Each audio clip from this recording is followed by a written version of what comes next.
नमस्ते बच्चों, मैं Deepti Sangani Saraswati group of education में आप सभी का स्वागत करती हूँ। बच्चों, पिछले क्लास में हमने इकाई तीसरी जरा मुस्कुराइए जो एक चुटकुले है, हमने उसके प्रथम पाठ की चर्चा की थी। आज हम इस क्लास में चुटकुले को आगे बढ़ाएंगे और खत्म करेंगे। तो चलो बच्चों, पिछले क्लास में हमने जो अभ्यास किया है उसे फिर से दोहरा लेते हैं। आप ही बताइए कि हंसने का क्या फायदा है? जीवन में हास्य क्यों जरूरी है? यस, जीवन में हास्य इसलिए जरूरी है क्योंकि हास्य से हमारे बहुत सारे रोग बीमारियां दूर हो जाती है। हास्य अपने आप में एक गुण है जो हमें स्वस्थ रखता है। आज के इस तनाव भरे व्यवहार में, जीवन में हास्य कहीं खो गया है। लोग एक दूसरे से झगड़ा करने में, ईर्ष्या करने में लगे हुए हैं। किसी के चेहरे पर सच्ची मुस्कान नहीं दिखाई दे रही है। इसीलिए यह जरूरी हो गया है कि हास्य को वापस लाया जाए और अपने जीवन को प्रेरणादायी बनाए, क्योंकि हास्य जीवन को प्रेरणामय बनाता है। अब आप सोचेंगे कि प्रेरणामय कैसे? मैंने पिछले क्लास में भी बताया था। यदि हम अपने दुख दर्द को भूल जाएंगे और हास्य की ओर बढ़ेंगे तो हम स्वस्थ बनेंगे। हमारे मन की खरवाहट, परेशानियां, दुख दूर हो जाएगी और हम आगे बढ़ने के लिए सोचेंगे। इसलिए हास्य प्रेरणादायक है। और आपने बहुत सारे हास्य कलाकारों को सुना भी होगा, जैसे कि साबुद्दीन राठौड़ है, फिर साईराम दवे है, जीतूभाई द्वारकावाला है, फिर बताइए कौन है? यस, आप बहुत सारे हास्य कलाकार को सुनते होंगे, बराबर। धीरूभाई सरवैया है कि नहीं? इन सभी हास्य कलाकारों को आपने बहुत सुना होगा। क्या क्या सीख मिलती है उससे? यही कि जीवन में हास्य बहुत जरूरी है। कई बार तो हमारे जो रोजिंदा कार्य होते हैं उसमें भी हास्य निष्पन्न हो जाते हैं, हमें पता भी नहीं चलता। यदि हम छोटी छोटी खुशियों को ढूंढ लेंगे और हमारे जीवन को हास्यमय बनाएंगे। हास्यास्पद नहीं बनाना है। देखो बच्चों, जीवन को हास्यास्पद नहीं बनाना है, लेकिन हमारे जीवन को खुशमय बनाना है। यानी कि हमारे जीवन में हास्य जरूरी है। चलो, अब पिछले क्लास में मैंने आपको 2 चुटकुले भी सुनाए थे, आज भी 2 चुटकुले सुना देती हूँ। एक बार चिंटू ने राजू से पूछा कि तुमने पिंटू को क्यों चाटा मारा? तो राजू ने कहा कि पिंटू ने कहा कि जो पहले बात बताओ फिर से, कि चिंटू ने राजू से पूछा कि तुमने पिंटू को क्यों चाटा मारा? तो राजू ने बताया कि पिंटू ने मुझे हिप्पोपोटेमस कहा था। तो चिंटू ने कहा, हिप्पोपोटेमस तुझे कब कहा था? तो पिंटू ने कहा कि राजू ने कहा कि मुझे 15 दिन पहले उसने हिप्पोपोटेमस कहा था। तो चिंटू ने पूछा, 15 दिन पहले कहा था तो आज क्यों चाटा मारा तूने उसे? फिर राजू ने बताया कि मैंने कल ही सर्कस में हिप्पोपोटेमस देखा। अब देखो, उसको ये पता नहीं था अब तक कि हिप्पोपोटेमस कौन है, कैसा दिखता है, क्या है।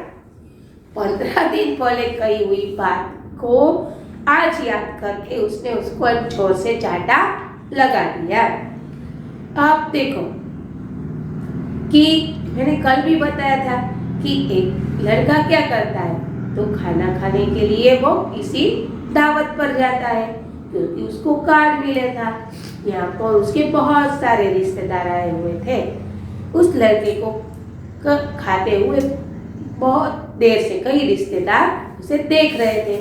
तभी एक रिश्तेदार ने आकर उस लड़के से कहा कि मैं कब से देख रहा हूँ कि तुम खाना खाए ही जा रहे हो, भला इतना खाना कोई खाता है क्या? तब वो लड़का बताता है, क्या करूं, कार्ड में लिखा है भोजन का वक्त 7 से 9 बजे तक का। देखो वो बुद्धू ये नहीं समझता है कि 7 से 9 बजे तक का खाने का वक्त है, इस बीच आपको खाना खा लेना है, लेकिन इसे लगता है कि 2 घंटे खाना खाना है। देखो ये तो छोटी सी बात है, बहुत सारे हाशिए हमारे जीवन में होते। अब कल के जो हमने चुटकुले पढ़े थे उसको फिर से याद कर लेते हैं कि मालिक ने किराएदार से क्या कहा था। तो मालिक ने किराएदार से कहा कि तुमने मुझे किराया क्यों नहीं दिया? तब किराएदार ने कहा कि भला आपने ही तो कहा था कि आप इसे अपना ही घर समझिए। देखो मालिक का कहने का तात्पर्य यह था कि आपको यहाँ पर अपनेपन महसूस करना है। हम लोग आपसे जुड़े हुए हैं, हम गैर लोग नहीं हैं। आप यहाँ पर अपने परिवार जैसा महसूस कीजिएगा। अपना घर समझना मतलब क्या? यस, परिवार जैसा महसूस करना।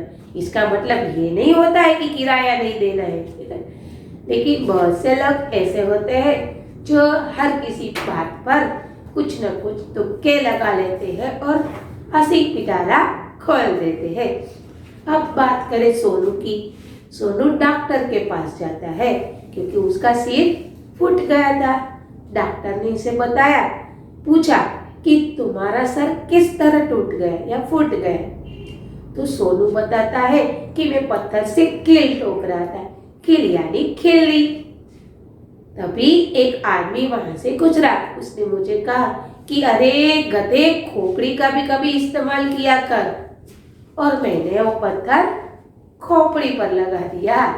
देखो खोपड़ी का इस्तेमाल करना यानी कि उसको बताया गया कि तुम अपने दिमाग का इस्तेमाल करो।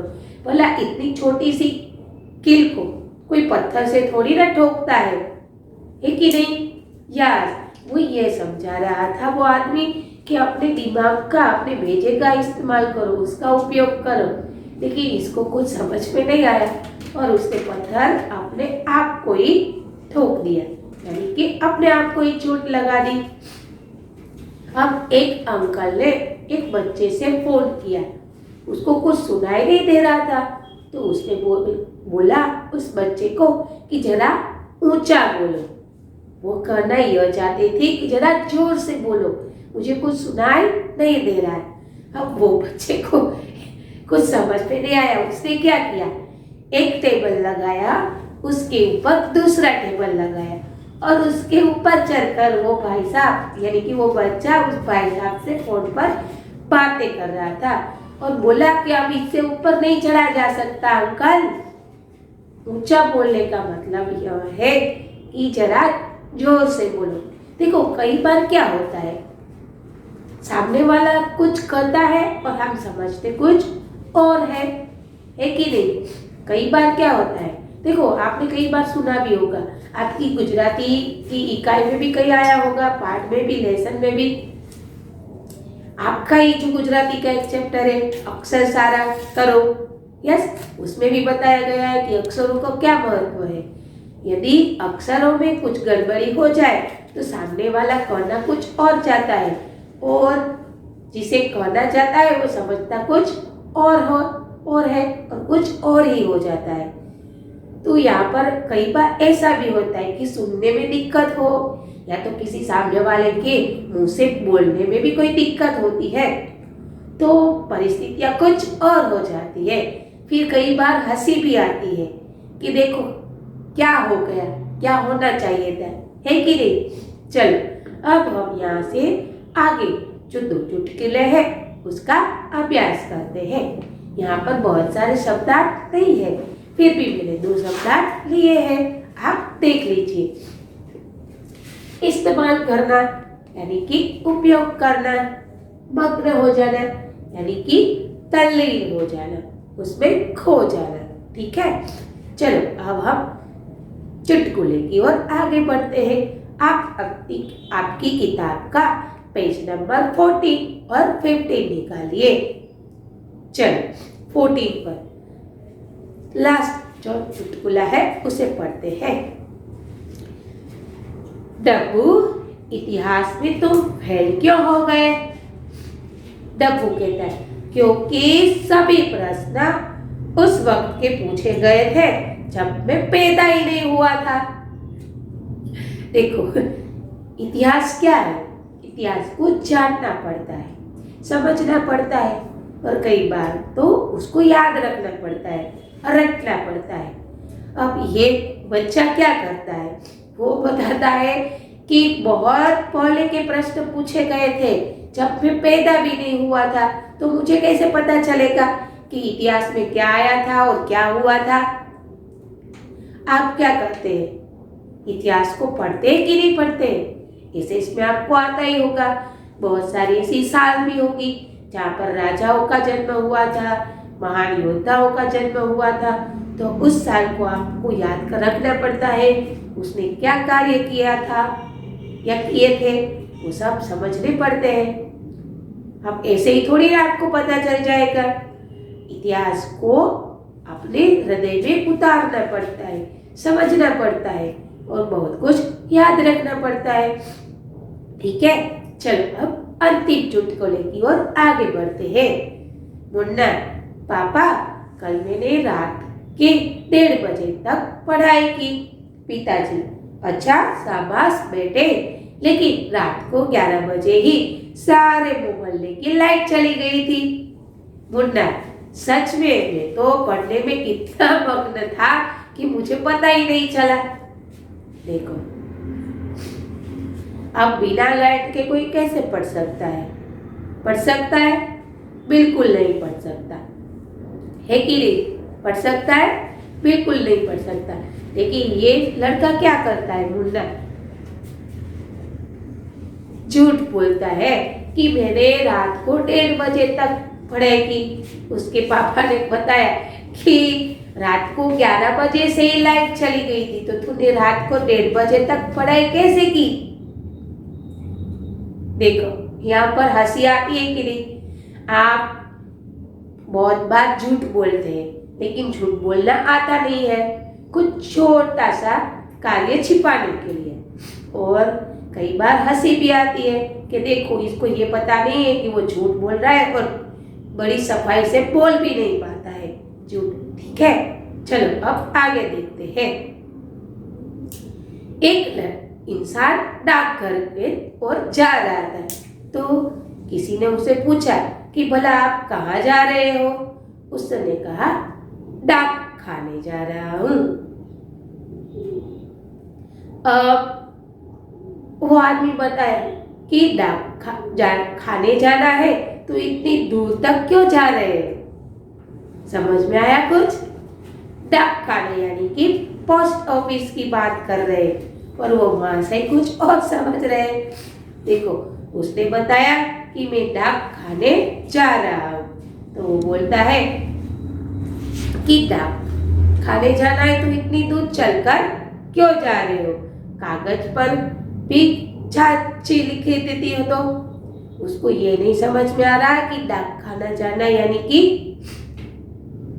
पोस्ट ऑफिस जाने की बात कर रहा है। तो बच्चों, यहाँ पर हमारी इकाई खत्म होती है।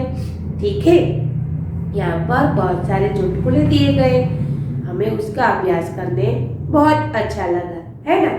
चलो, आप घर पर भी बहुत सारे ऐसे चुटकुले पढ़िए और ऐसा लगे तो आप सुनिए, आपको मजा आएगा और आपके चेहरे पर मुस्कुराहट आ जाएगी।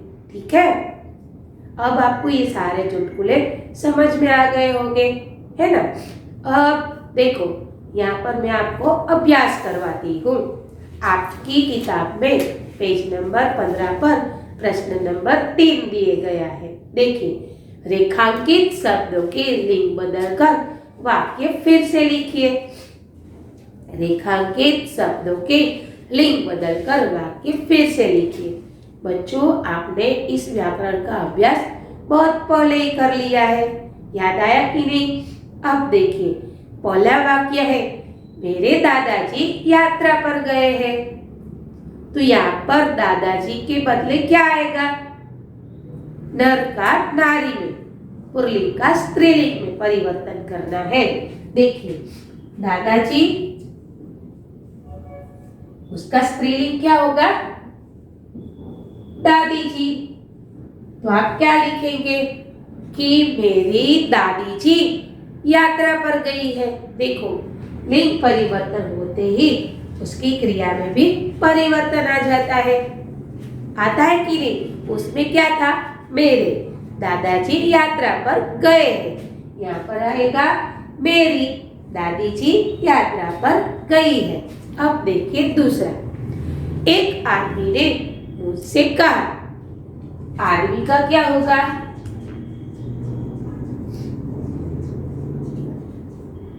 औरत। एक औरत ने मुझसे कहा। अब आगे देखिए तीसरा, लेखक कहानी लिख रहा है। अब आप ही बताइए लेखक का स्त्रीलिंग क्या होगा? लेखिका।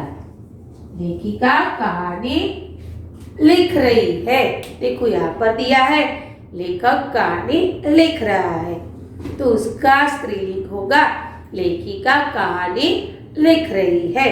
अब चौथा देखिए मेरी मालकिन का स्वभाव बहुत अच्छा है।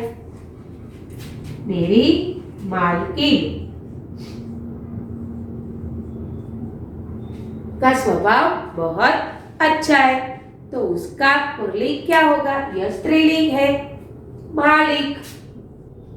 तो आप क्या लिखेंगे? मेरे मालिक का स्वभाव बहुत अच्छा है। अब देखिए पांचवा, बारिश को देखकर मोर नाचने लगा। तो उसका स्त्रीलिंग क्या होगा? बारिश को देखकर मोरनी नाचने लगी। अब आगे देखिए, जंगल में शेर दहाड़ रहा था। तो क्या आएगा शेर की जगह? जंगल में शेरनी दहाड़ रही थी। ठीक है। अब देखिए सेठ दुकान में बैठे हैं। सेठ की जगह क्या आएगा? सेठानी दुकान पर बैठी है। अध्यापक पढ़ रहे हैं, अध्यापिका पढ़ रही है। पंडित रामायण सुनाने लगे, पंडिताई रामायण सुनाने लगी। लड़का दुकान के पास खड़ा है, उसका होगा लड़की दुकान के पास खड़ी है। तो बच्चों आपको ये सारा प्रश्न नंबर 3 लिंग बदलकर वाक्य फिर से लिखें। ये समझ में आ गया होगा और आपके दिमाग में फिट हो गया होगा। ठीक है। तो चलो यहाँ पर हम अपनी इकाई खत्म करते हैं। इस इकाई के बाद आपको एक वर्कशीट दी जाएगी। आपको वो वर्कशीट अपनी बुक के अंदर दिनांक, विषय, विषयांक, इकाई नंबर और इकाई का नाम लिखकर सुंदर अक्षरों में उसे खत्म करना है। चलो फटाफट से हम इस इकाई के फिर से दोहरा लेते हैं। ठीक है। चिट्टू कितने बजे तक पढ़ाई कर रहा था? चिट्टू 1:30 बजे तक पढ़ाई कर रहा था। मोहल्ले की लाइट कितने बजे चली गई थी? मोहल्ले की लाइट 11 बजे ही चली गई थी। अब देखिए डब्बू किस में फेल हो गया? डब्बू इतिहास में फेल हो गया। डब्बू इतिहास में क्यों फेल हो गया? क्योंकि उसके पेपर में जो प्रश्न पूछे गए थे वो उसके पैदा होने के पहले के प्रश्न थे, इसीलिए वो फेल हो गया। चलो बच्चों, यहाँ पर इकाई खत्म होती है। अगले क्लास में हम फिर से मिलेंगे नई इकाई के साथ, नए विचारों के साथ। यहाँ पर वैसे तो 2 ही शब्दार्थ दिए गए, आपको दिखाई भी दे रहे होंगे। वैसे ये अगले क्लास में भी मैंने इस शब्द के अर्थ बता दिए थे, इसलिए आपको अच्छे से समझ में आ गया होगा। देखो बच्चों, यहाँ पर अभ्यास में एक दूसरा क्वेश्चन है कि निम्नलिखित परिच्छेद में मुहावरे ढूंढिए और उनके अर्थ देकर वाक्य प्रयोग कीजिए। अब आप सोच रहे होंगे कि ये क्यों नहीं करवाया? क्योंकि आप इसे पढ़ेंगे, तभी जाकर आप उसमें से मुहावरे ढूंढ पाएंगे। इसीलिए मैंने इसको नहीं करवाया है, क्योंकि आप यहाँ पर अपनी सोच लगाइए कि यहाँ पर किस जगह पर कौन सा मुहावरा दिया गया है। देखो, एक मैं बता ही देती हूँ। रमेश पढ़ाई में होशियार लड़का है, इसीलिए रमेश पिताजी की आंखों का तारा है। यहाँ पर पहला मुहावरा है आंखों का तारा, यानी कि बहुत प्यारा। ठीक है, अब नीचे के बहुत सारे वाक्य में मुहावरे दिए गए, आपको पहले कोशिश करना है और उसे ढूंढना है। ठीक है, तो चलो मैं यहाँ पर अपना टास्क खत्म करती हूँ। अलविदा, धन्यवाद।